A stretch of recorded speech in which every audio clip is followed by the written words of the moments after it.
Et si en 2026, on s'arrangeait pour, au lieu d'espérer un changement extérieur dans la société, chacun allait regarder en soi, là où il y a besoin de faire du ménage, dans nos blessures d'âme, blessures de rejet, blessures d'abandon, blessures d'injustice, blessures d'invisibilité, blessures d'humiliation, blessures de trahison.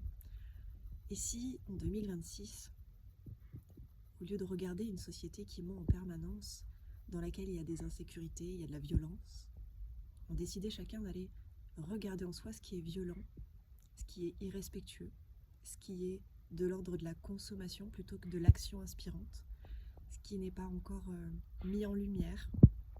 Et si en 2026, on allait chacun en nous cultiver notre joie, notre foi, notre solidarité, ce qui nous relie les uns aux autres, plutôt que sans arrêt regarder, juger, comparer, plutôt qu'une société dans la compétition et le toujours faire plus.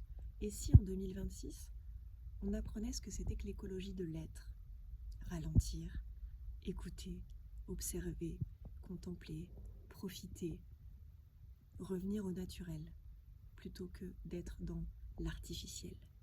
Et si en 2026, on visait l'évolution intérieure plutôt que l'évolution performative extérieure. C'est-à-dire, et si on comprenait que plutôt que d'aller vers l'intelligence artificielle à tout point de vue et le transhumanisme, on pouvait peut-être orienter les choses de manière plus sacrée, avec l'intelligence divine.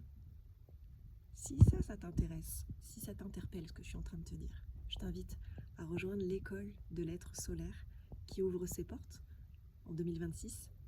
Il y aura 8 places parce que j'ai pas envie d'être dans un gros groupe, une grosse classe comme j'ai pu avoir par le passé.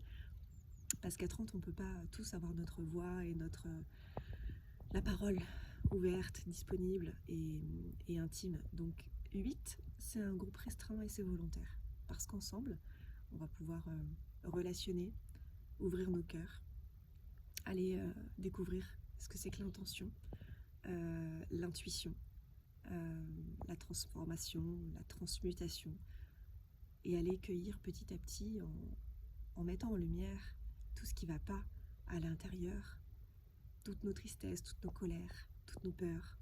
On va pouvoir petit à petit faire émerger cette joie qui a toujours été là, la joie de l'enfant intérieur que tu as peut-être perdu.